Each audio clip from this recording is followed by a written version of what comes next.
तो एक असली जासूस होता कैसा है? क्या वो हमेशा तेज तर्रार गाड़ियों में घूमता है, हाथ में बंदूक लिए, या फिर उसका सबसे बड़ा हथियार कुछ और ही होता है? चलिए, आज रॉबर्ट आर्थर की क्लासिक कहानी द मिडनाइट विजिटर की दुनिया में चलते हैं और समझते हैं कि सस्पेंस और दिमागी खेल की कला आखिर होती क्या है। ये कहानी ना हमें सीधे इसी सवाल पर लाके खड़ा कर देती है। जब भी कोई जासूस कहता है तो हमारे दिमाग में एक इमेज बनती है ना? कोई लंबा चौड़ा, एकदम फिट, तेज दिमाग वाला, हर वक्त एक्शन में। पर क्या असलियत हमेशा वैसी ही होती है जैसी हम सोचते हैं? तो चलिए मिलते हैं इस कहानी के हीरो ऑजिबल से। और वो किसी भी फिल्मी जासूस जैसा बिल्कुल नहीं है।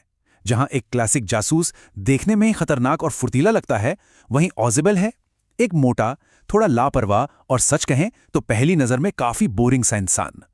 और यहीं पर है इस कहानी का पहला और सबसे बड़ा ट्विस्ट, जो जैसा दिखता है वैसा होता नहीं। तो चलिए अब कहानी के पहले हिस्से में चलते हैं। देखते हैं कि हमारे इस अनोखे जासूस की दुनिया कैसी है, जहां हमारी मुलाकात होती है एक निराश लेखक और एक बिल्कुल ही अजीब से जासूस से। तो सीन कुछ यूं है। एक तरफ है ऑजिबल, वो जासूस जो जासूस जैसा दिखता ही नहीं, और उसके साथ है फाउलर, एक यंग राइटर जो एक रोमांचक जासूसी कहानी की तलाश में ऑजिबल के पास आया है। लेकिन उसे मिलता क्या है?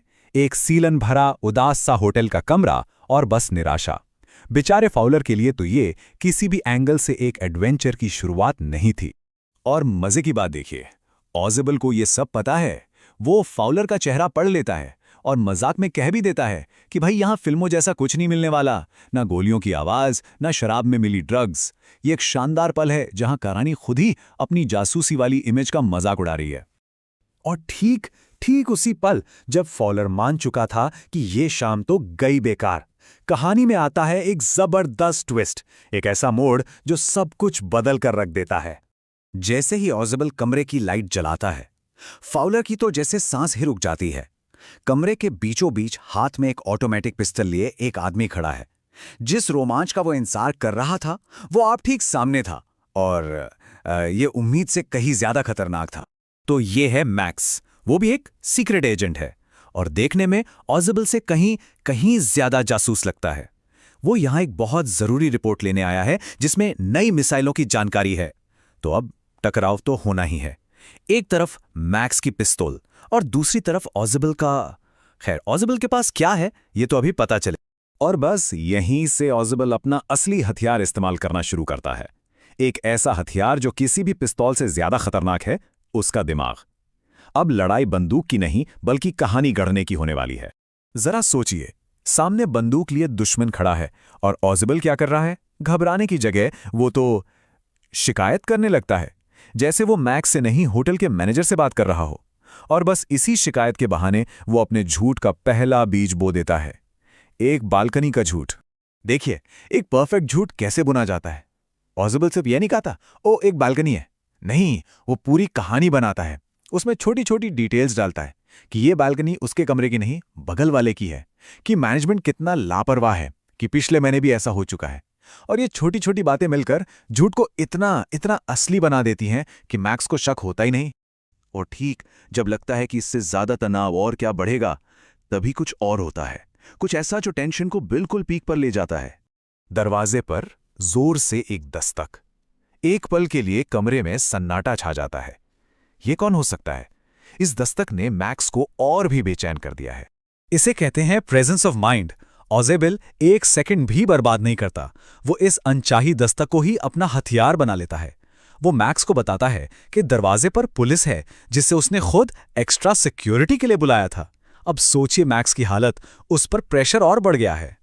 और मैक्स की हालत देखिए, उसकी घबराहट साफ बता रही है कि वो ऑजिबल के जाल में पूरी तरह फंस गया है। पुलिस का नाम सुनते ही वो बचने के लिए उसी काल्पनिक बालकनी का रास्ता चुनता है जिसका जिक्र ऑजिबल ने कुछ ही मिनट पहले किया था। और ये है कहानी का क्लाइमैक्स। मैक्स, जिसके हाथ में बंदूक है, जो ज्यादा फिट है, वो अब एक कहानी के सहारे, एक झूठ के सहारे अपनी जान बचाने की कोशिश कर रहा है। वो खिड़की से बाहर कूदने को तैयार है। और फिर एक पल की खामोशी और उसके बाद एक जोर की चीख, एक ऐसी चीख जो सब कुछ बता देती है कि कुछ बहुत बहुत गड़बड़ हो गई है। वो बालकनी पर नहीं उतरा तो फिर हुआ क्या?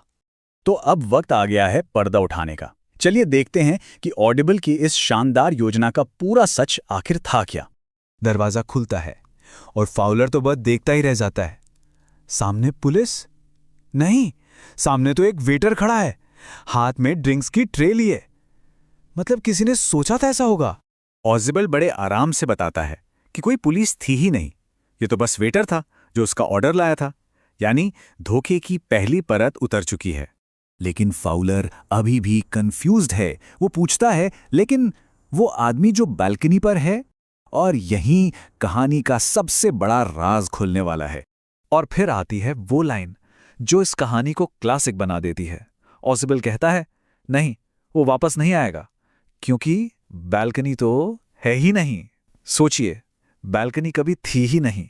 शुरू से आखिर तक ये बस एक कहानी थी, एक कहानी जो ऑजिबल ने उसी वक्त अपने दिमाग में बनाई थी। और मैक्स वो छठी मंजिल से सीधा नीचे जा चुका था। तो आखिर ऑजिबल का असली हथियार क्या था?